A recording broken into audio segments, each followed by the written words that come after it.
I think that they absolutely nailed it. I mean, I think it lived up to the hype, and the hype on social media for this movie has been absolutely through the roof. What did you think of the acting in this film?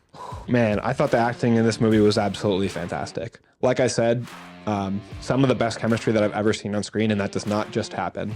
It takes hard work and talent from these people. Yeah, I loved the music. It felt out of place just because you never really hear that music associated with tennis. And it worked so well. You know, it added to the tension, it added to the pacing of the film too. We haven't even made it to the summer yet. I know, and that's when like the flood of movies is going to start coming out. Yeah, June is going to big be one. June and July are going to be crazy. Welcome to Backseat Directing. Where we talk about movies, TV shows, comics, and more. We're your hosts, Andrew and Aaron. We put out new episodes every Monday and Thursday. And on this episode, we're reviewing Challengers. 3, 2, 1, action.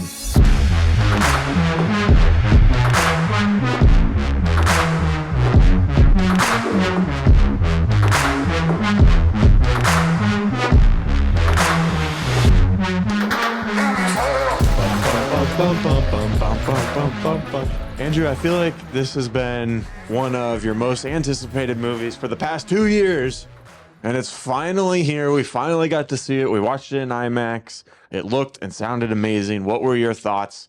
How did this land compared to your expectations? I had really high expectations based off the trailer. I feel like this trailer built a lot of tension, and it had me really excited to see what was going to happen in the movie. I think that they absolutely nailed it. I mean, I think it lived up to the hype, and the hype on social media for this movie has been absolutely through the roof. So I think that's saying a lot to say that they made it work. What did you think? I thought it was a really good movie. Yeah, I really liked it. I'm really excited to talk about it. Yeah, me too. I definitely wasn't as excited for it going into it as you were. I thought it was going to be good, but I didn't have any expectations that it was going to like blow my mind. And it definitely surpassed my expectations. It was really good. I was invested the whole time. We saw it while we were at a film festival, so I was exhausted. And I was like, you know what? If I fall asleep, I fall asleep. Oh my God, I would have. But I didn't fall asleep. mad So at you. that's got to say how good the film is if I went into the movie thinking I was going to fall asleep because I was so tired, and I didn't. The movie woke you back up. Yeah. Ready to run through a wall for Zendaya right after this movie ended. Queen! I don't know about that. Maybe like put her in her place. You know, she is not a good person in this movie. Thinking highly of yourself. You're going to put Zendaya in her place. Tashi Duncan? You're going to put the Dunкanator in her place? She is not a good person in this movie. Well, we'll get to that when we talk about the plot. None of the three of them really, truly are, which is great. They have three flawed characters, and they've talked about that a lot on their interview circuit. But to what degree is what I want us to get into. Like, who's most in the right, who's most in the wrong, and who maybe should have ended up with who. We'll talk about as we get into the plot. But before we go further into our normal segment for movies, I do want to thank anybody who clicked on this video. It means a ton. Thanks for watching this, joining the conversation with us. Please make sure to give this video a like and a follow. Make sure you don't miss any of our awesome content. Like we said, we put out episodes every Monday and Thursday. You don't want to miss any of those. Boom. This movie came out in 2023. It was supposed to last year, actually, and then got delayed. It's rated R. It's 2 hours and 11 minutes long. IMDb has it at a 7.8 out of 10. And then Rotten Tomatoes for the critics has it at an 89, which is pretty high. And that's with 265 reviews. And then the audience right now has it at a 76% with 250 plus reviews. The budget for this film was $55 million. And the box office so far, this is the Wednesday after their first weekend, is 26.9 million. So just over half of their budget for the first weekend. I was curious how the ratings compared to some of Luca Guadagnino's other films. That's the director of the movie. His Call Me By Your Name is probably his most famous film, at least in terms of the award season, which that has a 7.8. And Suspiria is another one of his films with a 6.7. So I'd say it's about the same, right? It was a 7.8, I think, 7.8 on IMDb. On IMDb, yep. Yeah. Yep. I'm curious. It's early. It's early. Yeah, I'm curious to see how that stacks up against your review. Because I know whenever you see a movie and you really love that movie, You really love that movie. Yeah, I feel strongly one way or the other, and I Yeah. feel strongly about this movie. It was very good. You know, Andrew said something crazy to me and Sierra when we got done watching it that he might put it above Dune 2. I didn't say You did You're too. misquoting me. I Oh. said I might say this is almost as good as Dune 2, not above Dune 2. We'll have to ask Sierra. But Dune 2 is the bar by which all other movies will be measured for the rest of this year. Dune Part 2 was so good that it'll be what we compare everything else to for the rest of the year, in my opinion. Yeah, it was an epic for sure. And it crossed over $700 million at the box office, giving my box office team that extra Yeah, so push. moving on now, we have the creators in front of and behind the camera. Andrew, who do we got? All right, this segment we like to talk about who made the movie first. The director, I already mentioned his name, the one, the only, the incomparable, Luca Guadagnino, a European director who also made movies like Bones and All, Call Me by Your Name, and Suspiria. I think he's known kind of for that European feel to this movie, which is something I said when we left the theater. A lot like Call Me by Your Name, that there's a lot of kind of sexual tension, overt sexual tension, and then just like the chemistry between the characters in the movie. It was felt really strongly through his direction. The music done by some of my favorite composers to ever do it. Trent Reznor and Atticus Ross, who won an Oscar in 2010 for doing the music for The Social Network, which I think is one of the most like understated and simple yet beautiful and alluring scores ever done. This movie also had a super unique score with kind of like a club-like feel, kind of that like this. It's people been playing it everywhere, all over social media, and it really like is interesting like contrast for like a tennis movie because it feels like Yeah, it's out of mix. place but fit. Somehow fits So so well, well. yeah. I absolutely agree. And then cinematography for this movie, I apologize if I can't pronounce this name well, but cinematography is done by Seonbu Muktipram. Muktipram. The cinematographer in this case has worked multiple times with Luca Guadagnino before, cinematographer for Call Me by Your Name and Suspiria, and the editor is Marco Costa. Now, when it comes to the people who were on the other side in front of the camera, I was just saying this to Aaron before we started filming. It's actually really interesting to me compared to other movies. You basically only have 3 actors to list, and all of their names are on the posters of the movie. So Zendaya plays Tashi Duncan, the star of this movie, and then Mike Feist, I think is the correct way to pronounce it. He plays Art Donaldson, and Patrick Zweig is the final character, who is played by Josh O'Connor.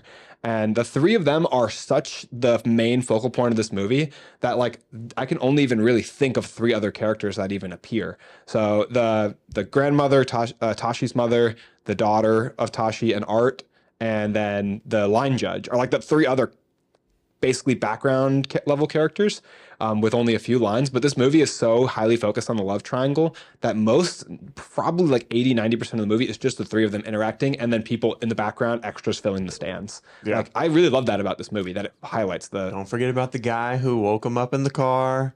He was okay. sleeping there. Don't forget The about lady the with the lady Dunkin' who had the Donuts. Dunkin' Donuts bagel. If he didn't get that bagel, maybe he wouldn't have made it to the end. They wouldn't have made and it to then the we wouldn't have had this movie. That random Dunkin' commercial in the middle of the movie. Oh my gosh, so much product placement. Coke bottle. I think obviously the Dunkin' Donuts.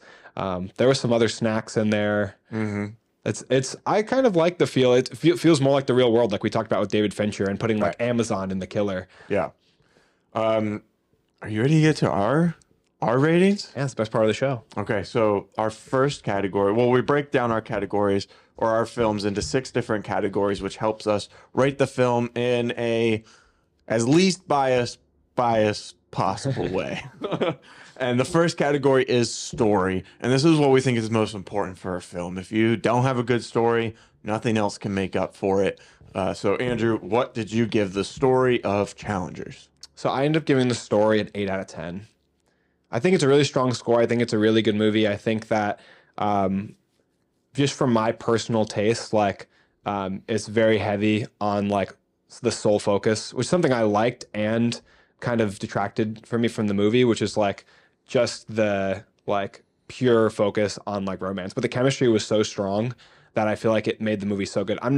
I wouldn't say like romance is typically my like #1 genre for movies, but like this was like romance played out kind of like a thriller or an action, because It really they made was. the stakes feel so high and they made it feel so intense, despite being about like will they, won't they relationships, you know? And I just feel like the chemistry between these actors in this movie, the three of them, is so unparalleled.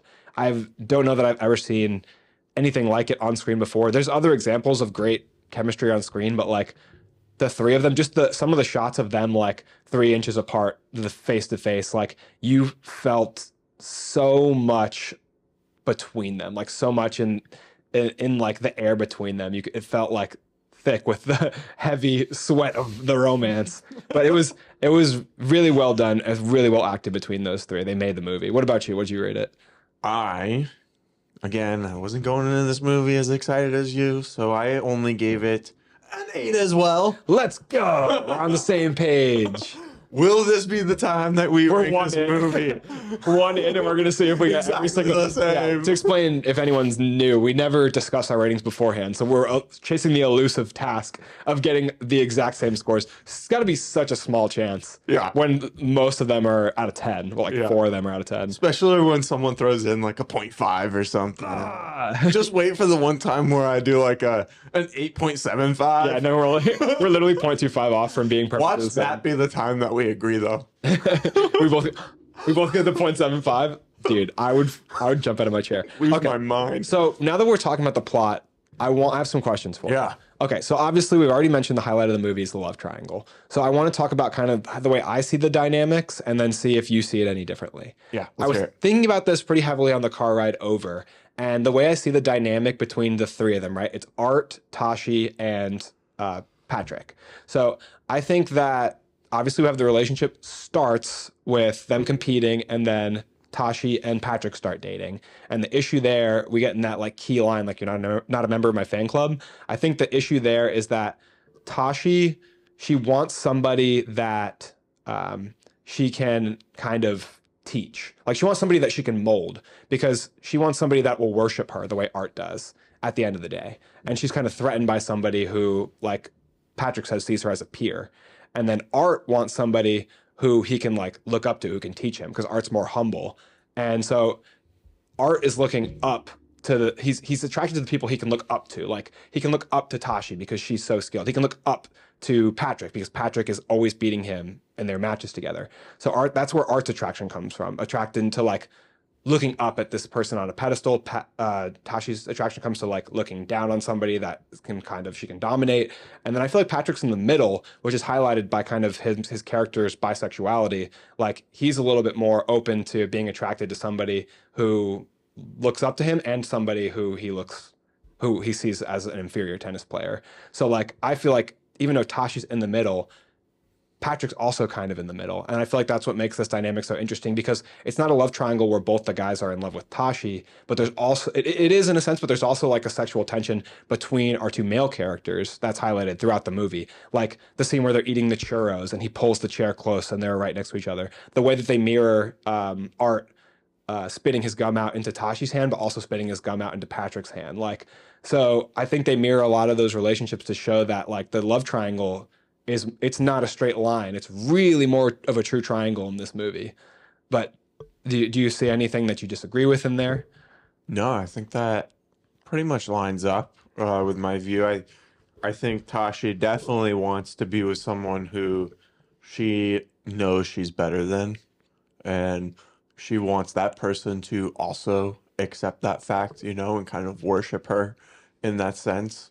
But she also kind of like loses respect for him at the same time. It's like this ironic twist where like she wants him to worship her, but she then can't respect him. And Right. that's where she comes back to Patrick. Yeah. Because she respects him a little bit more in that sense. Right. Tashi's also like, I feel like her number one love is also tennis. And we can't go through it without saying that. Absolutely. Like the tennis is like the vehicle through which she loves Art. Yeah, like she told him that she'll divorce him if he loses this match. Which I do think was more of like a motivational tool, because she kind of followed it up with like, is that what you want me to say? Like, I don't think that she's such a flat character that she would just divorce him, because I think she loves her family. I think she just feels the whole. It felt pretty real, because then she went and cheated on him right after that. Yeah, but like that, if she was truly saying like, if you don't win, I'll break up with you, then why go cheat with him before he lost? Cheat on him before he lost. She has an innate attraction to Patrick, regardless of whether he wins or loses. It's like she understands, Patrick better understands her passion for the game of tennis because like Art loves Tashi more than he loves tennis. He loves his family more than he loves tennis. Tashi, I'm sure, probably loves her daughter more than anything, but she loves tennis more than she loves art. The vehicle through I know you're assuming that she loves her daughter more than anything. They definitely didn't show that. I mean, the daughter's barely in it, and when she was just pushing her out of the room to go watch a show on her own, to go hang out with whoever was watching her at that time, whether it was her mom or a butler or something. Her mom did seem to be doing a lot of raising their kid. Like her mom was leaving the hotel room after tucking the kids in for bed, like she didn't, like. So I think she is completely disconnected from her family and solely focused on tennis. So like I believed her when she said like, if you don't win, I'll break up with you. And she was saying that maybe that next line of like, is that what you want me to say? Because it was like, I didn't know it needed to be said kind of thing, rather than like, oh, I'm just saying what you want me to say. Like, I feel like she meant it, And I feel like Art's reaction also knew that she meant it, Yeah. She says a line to Art where she's like, no, like you have enough potential, but like yada yada something else. I think like she wants to be, I think more than anything, since she lost her connection to tennis as a player, I think she wants to be the one who pulled Art Donaldson up and got him to win every single, because he's won Wimbledon, he's won all these other competitions. They allude to the fact that hasn't won the US Open, and that's the focus of getting him ready with this Challenger tournament in Phil's Tire Town. I think what she wants more than anything is for Patrick to win. Like she's rooting for him to win. I think for herself though. For herself. Yeah. Because Tashi's in love with herself. She's in love with tennis. Yeah. And she's in love with art, kind of like she's trying to tertiary. Almost live through Art right now because she had that career-ending injury. It's like Art says, he's like, I know I'm playing for both of us. Yeah. Like, and Patrick, I don't know that Patrick could give her that. Like Patrick plays for himself. Right. That's why Patrick doesn't play to the traditional, like they said, like a traditional serve. Patrick plays Patrick's way, and so that's also her allure to Patrick as well. Yeah, it's a mess, man. Yeah, their whole dynamic is crazy. And in the beginning of this episode, we talked about how like I was saying that Tashi wasn't like a good person, and you mentioned that kind of none of them are. Yeah, so if none of them are truly in the right, which we can get into why, the first question I want to ask you is, where did you land? Were you team Art? Were you team Patrick? That's a really tough question. By the way, Art is the blonde one. Yes. Patrick is the one with the dark hair who grows a beard. I definitely wasn't team Tashi. So you wanted the guys to not end up with Tashi. Yeah, like I'd rather them just end up together because they seem happier. It's hard because they're both in the wrong, like pretty clearly.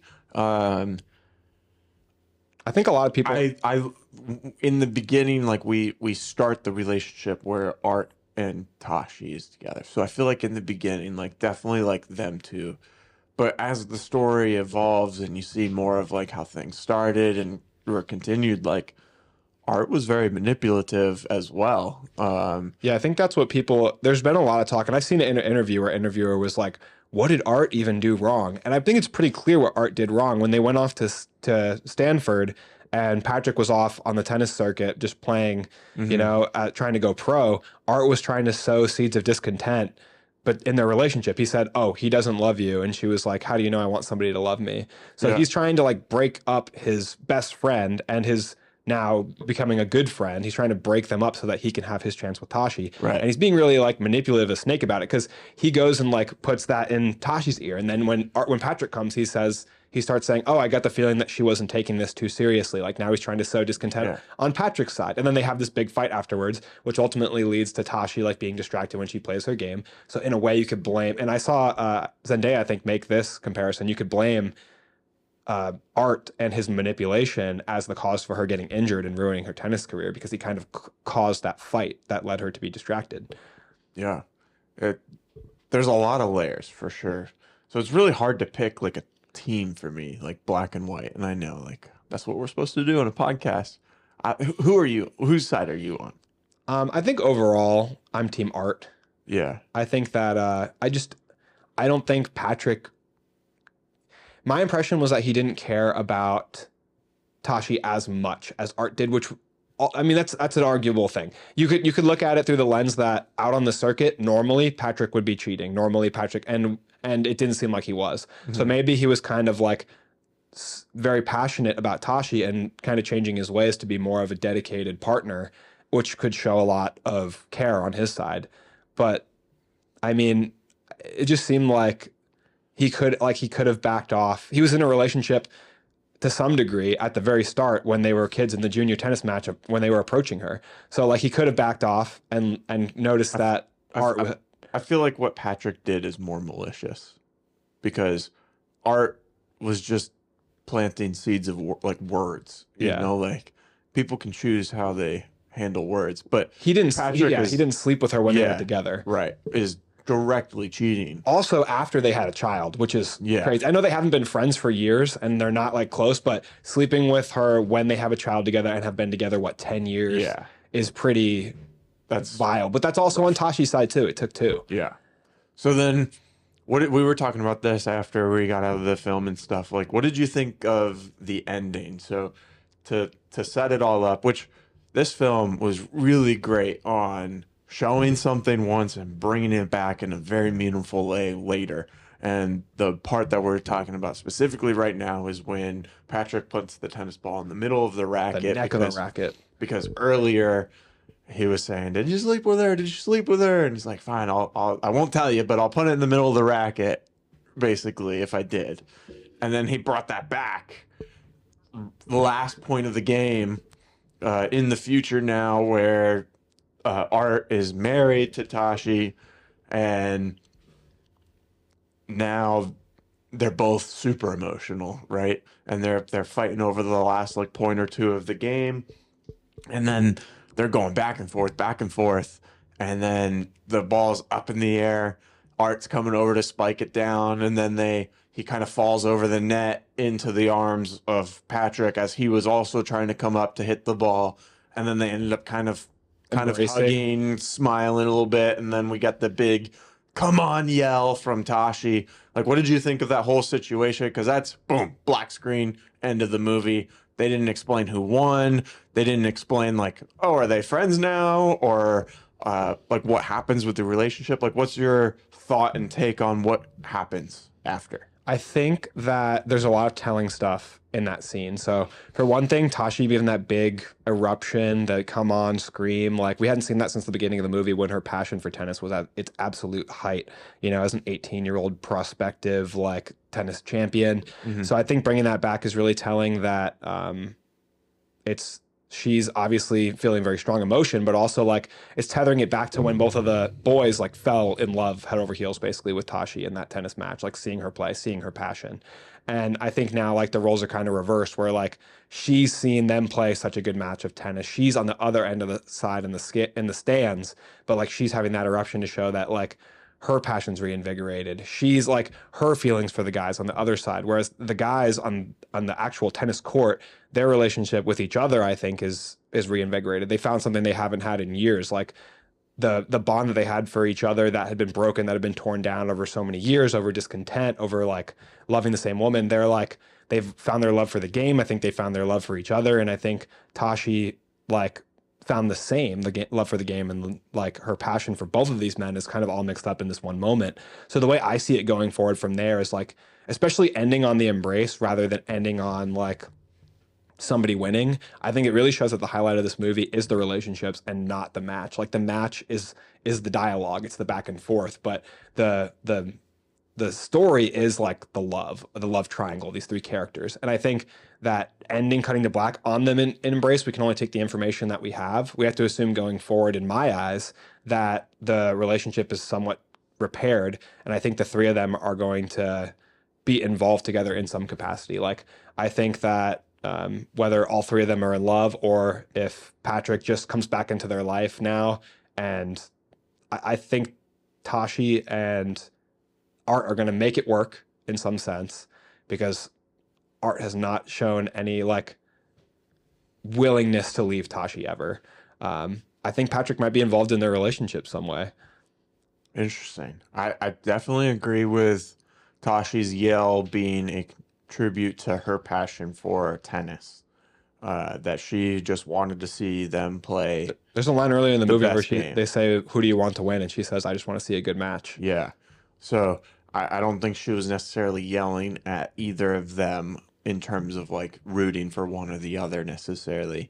Uh, I also don't look into that embrace as much of it fixing all of their relationship problems as you do. Like I see it more as like a respect to the game and to the like volley that they just had back and forth to where like all this emotion built up, I mean they were hitting it back and forth like 10 times or whatever. So it just all built up. They embraced each other and then yeah, like a lot of memories and feelings of the past came up for sure.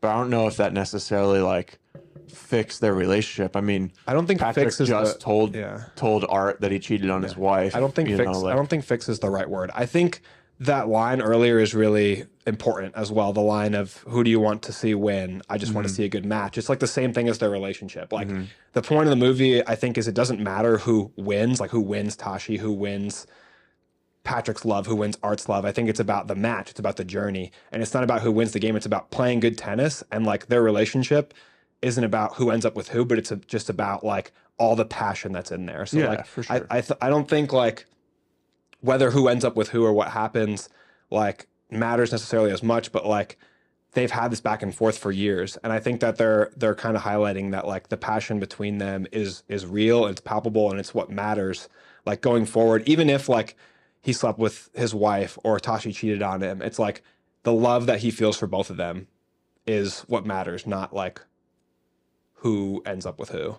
Yeah. So even like say that they do end up getting divorced or what have you. I think like the highlight is like that there's a lot of feelings between the three of them that they have to recognize and allocate moving forward.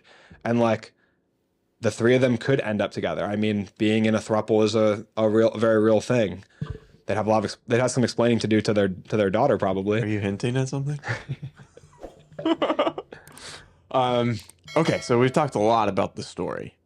And like you said earlier, there's three people that make up this love triangle story. So this takes us to our next category, and that is acting. What did you think of the acting in this film? Man, I thought the acting in this movie was absolutely fantastic. Like I said, some of the best chemistry that I've ever seen on screen, and that does not just happen. It takes hard work and talent from these people. I gave the acting a 9 out of 10. Me too. Let's go. Oh my goodness. Oh my goodness. We made one more. Oh, Sweating. Okay. No, the acting was really good. Like just small, little, subtle things. Like the way that they're just the looks in their eyes and like these little grins that they give each other, like especially between the two male leads, I felt like was really strong. I mean, they all felt so comfortable with each other. Absolutely. And natural with their line delivery, like especially when they were in the bedroom together for the first time and they were all talking back and forth and they're talking about the embarrassing story, about their past, their first time or whatever. And like they felt appropriately like awkward but comfortable at the same time, like there was a crazy dynamic between the three of them. Like it felt like they were best friends. Absolutely. I feel like Art hiding his face in his shirt was like a very realistic like approach to the embarrassment. I feel like the three of them, so like it doesn't matter what combination of the two or three of them were on the screen, it was just always lighting up the screen. And like the tension was very real and drawing me into the movie. I feel like some of the parts that took me out was some of like the length that maybe they would hold a shot in slow motion or something. It was never anything about the three of them locked in together.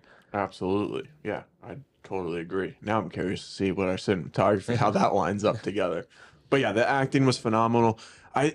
Sometimes I have a hard time going into a movie where there's so much hype of like people on the internet like saying how great this movie is. It's like one of the best movies that they've seen, one of the best movies they've seen this year, all this stuff. Like Zendaya's gonna win an Oscar. Like I don't like it when a lot of people put that pressure on a movie because then I go into the movie looking for all the reasons why that's not true.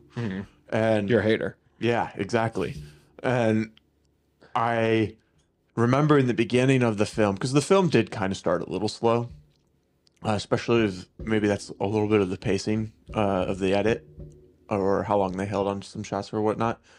But I was thinking, like, if this is an Oscar performance, like, I'm going to have to think about this multiple times after watching this, you know? And there's a bunch of movies that I watched that I really enjoy the acting that I don't necessarily like revisit the characters themselves in my mind, thinking, like, wow, like, what about this? What about that? That was awesome.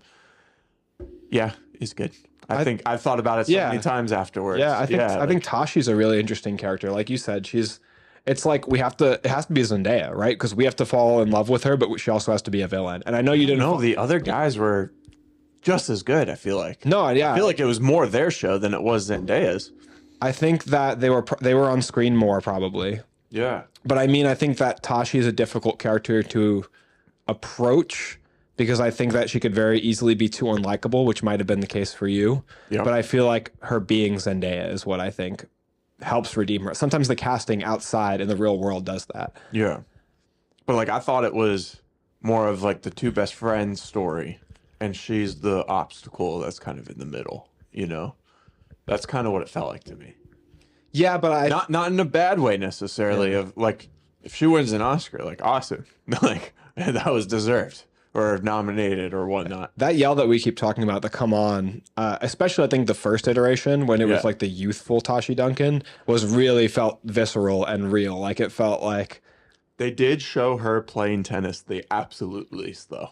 Yeah, but when she did play tennis, well, she also was injured early on, which I like the way that this movie did a very good and intentional job of like highlighting your focus on things that were important to the plot. Like every time that Tashi was sitting in a chair, she had her like right leg or what have you laid over the other one to really prominently like show the scar on her knee. The scar was shown on her knee when she's laying in the car after the storm when she sleeps with Patrick. Like they would really like hone in on the fact like this is where her knee surgery was, like reminding you that her tennis career was destroyed by that forever. So I feel like they did a good job of like hammering those details. Okay, you ready? Excuse me. Excuse me. Ready to find out if we broke our streak? Yeah, you ready to move on to cinematography? Yeah. All right, so cinematography, there's a lot that's encapsulated in this category. This is where we talk about the different shots, the camera angles, camera movement, composition, the lighting, the color grade, and also any VFX or special effects that go into the film. So there's a lot going on here in this category. Andrew, out of 10, what did you give the cinematography? I gave it an 8 out of 10. I gave it an 8.5. The 0.5, man. Yeah, Come on. 0.5. I thought this was where we would differ a little bit. And only an 8, huh? Yeah, I mean, like I said, I feel like some places, and the movie is so full of tension that I feel like it's a really hard line to toe. I feel like some places drew out the tension a little bit too much where I would be like, oh man, like namely the part at the end when he's about to place the ball into the neck of the racket to make that big, huge reveal. I feel like he got the warning for like extending the time limit. I was like, yeah, seriously, like that. It was a lot of slow motion, a lot of like tight shots showing sweat dripping off the characters, a lot of him holding the racket above his head. I just feel like moments like that, but namely that one overall, felt like it was just drawn out a little bit too long to where it took me out of the tension and I had to like get my headspace back into it. It was a great moment in the movie. Like I feel like it was still an incredible moment when he finally did it, and just like the oh damn kind of aspect of it. That just edit complaint took me back a little bit from like putting it at a 9, but the shots were freaking awesome, especially when we became the tennis ball.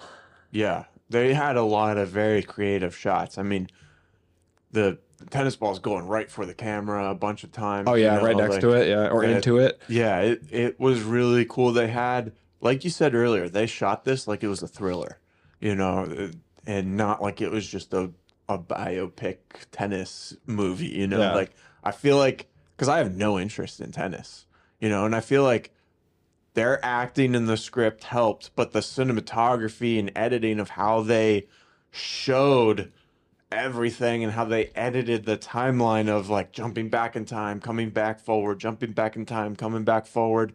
That's not as forward as it was earlier. Like the timeline for this is crazy, which we could have brought up in story as well, but it is related to like how they edited and told Yeah. this story. That aspect of the edit really did increase the value of the movie, especially when it came to like some of the lines, like him in the sauna being like, you have more stake here than I do you?" And then you realize that like Patrick knows his marriage might be at stake, like, and then that comes after. They're like seeing that she slept with him, you know, in the third act of the movie is when you learn it, even though it happened the night before the start of the big tennis match. Like that edit really like hits you with those like really head jaw dropping moments with a good timing. Like if they chose to present this in just linear fashion, this movie would probably be a lot less good, you know? Absolutely. So the fact that they balance that really well of ordering all of these scenes is phenomenal, you know? And part of that is a script, but part of that is editing it and making sure that it is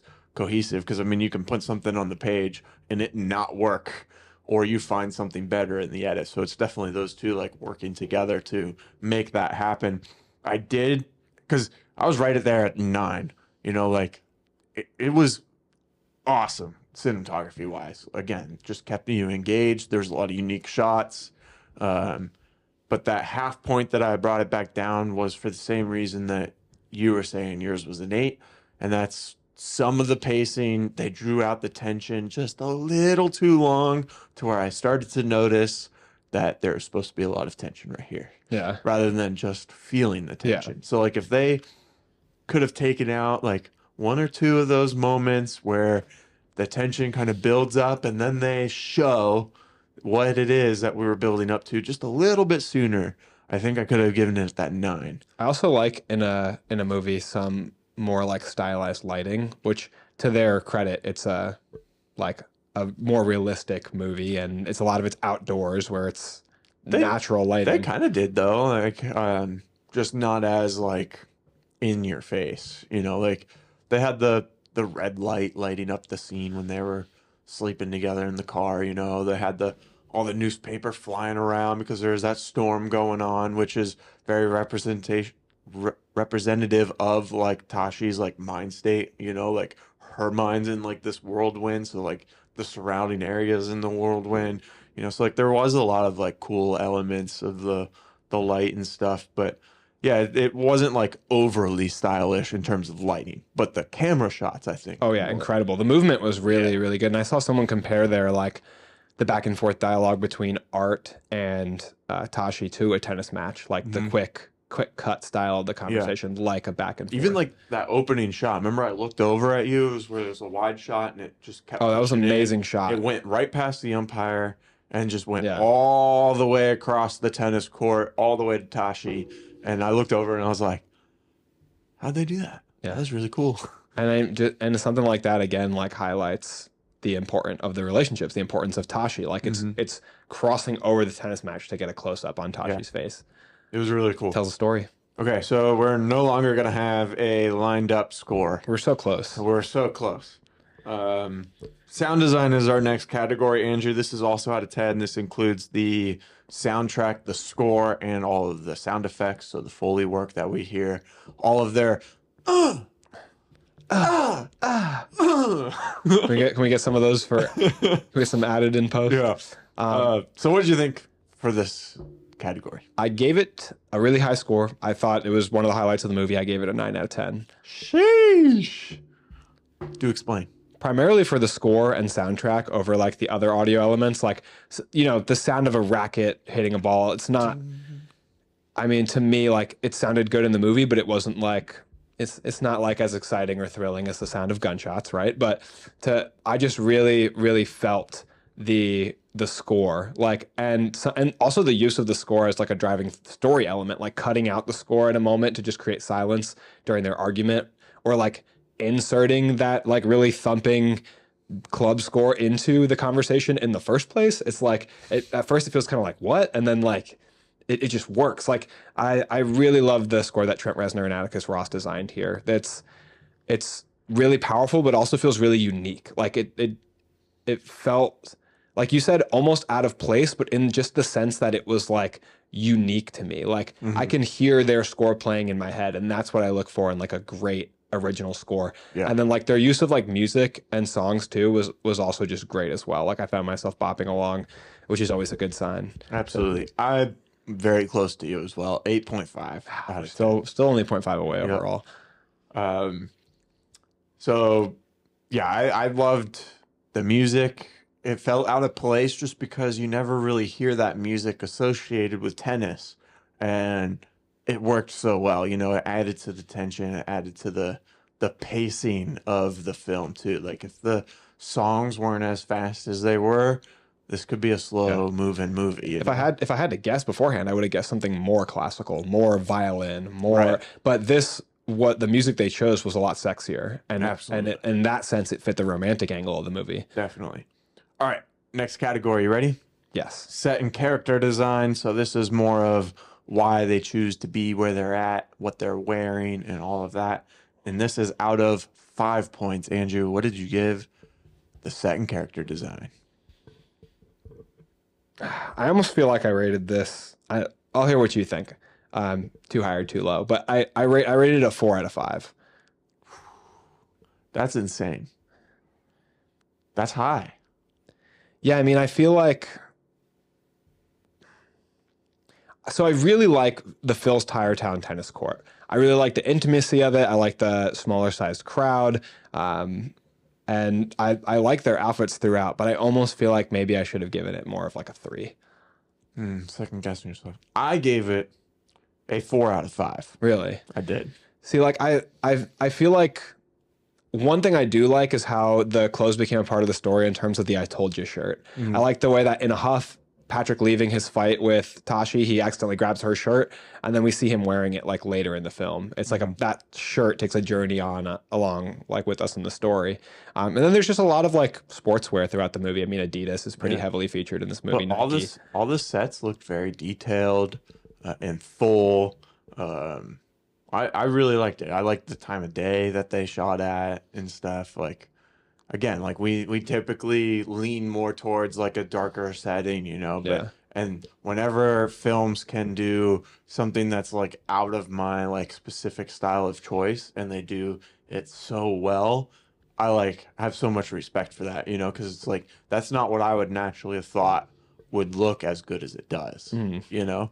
And part of that is like the locations and everything else working together as well. I really liked the way that they dressed and aged them down and then back up. Like I thought they looked very good when they were young. They did. They looked a lot younger and a lot older. Yeah, and then when he got older too, they had Patrick kind of grow out the beard a little bit scruffy to highlight that he's like the more disheveled person. You know, they took Art's like wavy hair and cut it down to this shorter look to make him look like the more professional, more organized one. It was part of the story. Art looked like he weighed more when he was older. Yeah, he looked did. Bigger. Yeah, he put on a little bit more weight. Younger. They talk about like working out, and it's interesting. Like in one of the behind the scenes I watched, they said that like Josh O'Connor, who plays Patrick Zweig, he was like really not into the working out, and he was like, they would go with their trainer. He said he had a system worked out where like the trainer would put him like on something, and he would start, and then the trainer would go and check on Mike Feist, and he's like, oh, I would like stop working out, and then when he like turned back towards me, I'd be like, oh man, this is so difficult, which you can't tell watching the movie. I mean, Josh O'Connor looks like he's in incredible shape. Multiple scenes where his abs just look super cut, like where he's just like chilling, leaning back, and I was like, man, he looks like he put on like got himself in good shape for this role. Yeah. But they all trained really heavily for tennis. If you had to guess, which one of them do you think is best at tennis in real life? Art. I think that they all agreed that it was Art. Yeah. Yeah. Yeah. Which is Mike Feist. They definitely showed a lot of both of them playing tennis. They didn't really show a lot of Zendaya actually playing tennis. The two scenes she had playing tennis were really like lengthy though. There was a lot of like I felt like there was a lot of close-ups though. yeah. You know. And so another thing, when she was playing tennis, I think it was the first time we saw her, like when she was still in high school or right before she was going to college or something, she was playing. She was kind of just standing in one spot, just switching sides. Yeah, I think that's probably but I think that was probably to highlight that she was running that girl all over the court, that she was like so much better than her, don't you think? Yeah, maybe. I mean, it probably was so the shot could be that one walked off shot zooming in towards her. That's probably what it was. initially, you know. When she has that knee injury, I cringe so hard. Oh yeah, whenever someone gets hurt on screen like playing sports, I just you know. Yeah. All right, ready for our last category here, and then we'll get our overall score. Our last category is rewatchability. So if you're doing absolutely nothing, someone asks you 5 times to watch this film again, how many of those times would you say yes? And you said 3 out of 5. 3 out of 5. Wow, that's lower than I thought it would be for you. What'd you put? I put 4. Really? did. 4 out of 5, yeah. Yeah. I mean, I love rewatching it for like the filmmaking, but I feel like this is one of those movies that'd be a lot more enjoyable on the first watch. We'll see as time goes on, because like I probably also would have felt like that the first time I watched Social Network, and now I would definitely give that a 5 out of 5 on rewatchability. I feel like it has that same feel as Social Network, where it's like a lot of the movie is definitely talking, but like the dialogue is really good, so maybe like I could up that score down the line. I feel like I'd want to like watch it from different perspectives, you know. And That's pick what they up said. More, Yeah. pick up more of the individual Yeah. characters. Zendaya said to watch the movie multiple times, because she said the first time you watch it, it seems like you might hate Tashi, or you might hate might hate Patrick, but she said rewatch it and like look closely and see like how you feel about different characters on rewatch. Yeah. Especially if someone's like asking to watch it with me, like, yeah, this is a good movie to watch with other people. Yeah, I feel like I would definitely love to go back for the chemistry, just to like try and sleuth out what that special sauce is that they put in to make the chemistry so strong in this movie. Yeah, it's got great cinematography, great acting, a good story, and an Great music. Yeah, and an interesting way that they edited it all together, you know, telling a non-linear story so well. They literally are jumping from here to there, to here to there, to here, all the way back. Yeah, it's a good movie to look at to learn the elements of our rating system, like to learn to try to emulate if you wanted to make a good movie. Yeah, absolutely. So what did this give your overall score? My overall score is an 8.2. Wow. Wow. I did not think that my score would be higher than yours. That's crazy. Mine is an 8.4. Yeah, you also thought that about Ministry of Ungentlemanly Warfare, though. Yeah, I've been rating movies a lot higher than you. I feel like normally it's the other way around, where I'm the hater and you're the one who loves the movie. But now it's kind of flipped. Do our ratings on Boy Kills World, and then you'll see me really glazing a movie. Literally every movie you watch, man, it's like, this movie's so good. No, here's the thing though, is I just saw somebody make a post about like, they said that May is like the first good month of movie releases this year, and I was like, I "Are saw you that too. I was crazy?" like, bro, have you not been watching any movies that just came out? Like April was so good, and like April has more stuff I'm excited for than May, honestly. Like, yeah, May has Fall Guy and like 2 or 3 other movies that I'm excited for, but April had something every weekend that I was excited for, and like doubles too. Like one weekend was Civil War and Ministry of Ungentlemanly Warfare, followed by Boy Kills World and Challengers. People just aren't loving Boy Kills World like I did. So like I feel like this month was so strong. I mean, so we started off with Monkey Man. Like, Monkey Man was great, Boy Kills World was great, Challengers was great. It's rare for me to have like 3 movies that I think are like some of the best of the year in one month. Mm-hmm. Yeah, it was definitely a stacked month. And if people are saying May is a good month too, that's just bodes well for us. Just icing on the cake. Yeah. We'll go see Challengers. We haven't even. Or, I'm sorry, Fall Guy. We haven't even made it to the summer yet. I know, and that's when like the flood of movies is going to start coming out. Yeah, June and July are going to be crazy. Absolutely. Remember at the beginning of the year where we're like, this year kind of sucks. There's no real movies coming out. Dude, June is Bike Riders. Yeah, and soon after that, we're gonna have Deadpool 3, Inside Out 2. It's a great year. Yeah, absolutely. You think this year at the end of it will be better than last year's? That's tough. Last year was pretty dope. I mean. Last year was really insane. We had Barbie and Oppenheimer. Yep. There was a lot of stuff. Yeah. I don't think this year will surpass last year, but I think that it's going to end up being pretty close at the end of the day. Yeah. It's a tough one. Deadpool 3 is like going to be a crazy thing.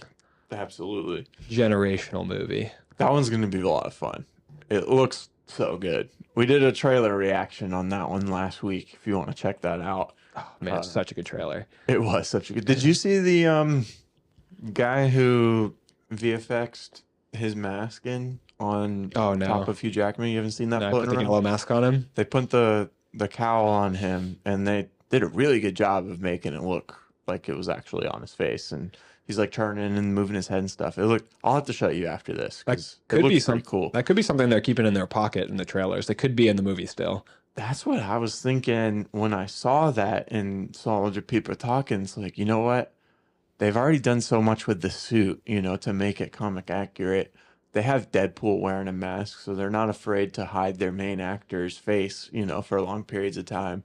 So, like, why wouldn't they have it in for at least a scene, you know? Yeah. It's tough, though, too, because wearing the mask for Slade is, like, beneficial because they don't have to do all kinds of practical effects on his face. They would have to... it's a lot easier to put the mask on Ryan Reynolds than to put the charred skin on him. Whereas, like, Wolverine's just handsome all day. Handsome all day. Yeah, great movie, or great year for movies. What did you guys think of Challengers? Let us know down in the comments below. And which team are you on? Oh, yeah, and Patrick or Art? My last question for you before we do the final wrap up: which one do you think we are, Patrick or Art? Who do you identify with? Well, I wouldn't cheat on someone, so probably Art. Oh, so that makes me Patrick. Yeah. Or I could be Zendaya. Either way, we're kissing, baby. One way or the other. Can't work your way out of that one. Aaron keeps trying to convince me that we should kiss when we reach 1,000 subscribers.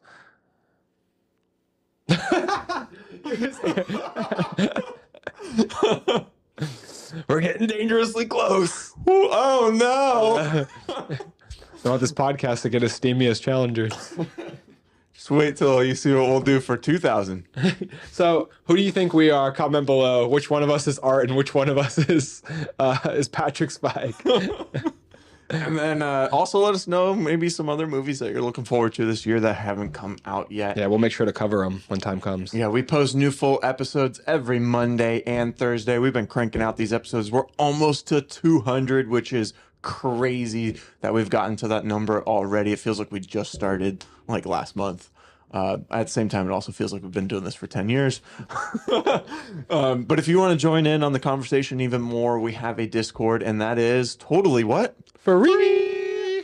So if you want to chat with us about different movies, also maybe throw in some movie topics or episode topics that you want us to cover on the show, and we just have a lot of fun in there. We've been doing like different polls of just random debates and stuff. So if you want to join in on that, it's totally free. Where else are we, Andrew? We're on TikTok, YouTube, Instagram, Facebook, X. We're all over the place. We're anywhere that you find your podcast. So we're on Google Podcast, Apple Podcast, and Spotify.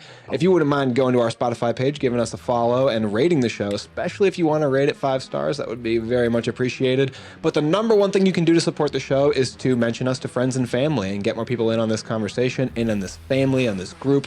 We want to build our community so that we can all communicate as movie lovers and have, kind of build this group where we can all just like argue, Have fun. Exactly. I mostly want to argue. Yeah, I got you. Thanks so much for watching, and That's a wrap.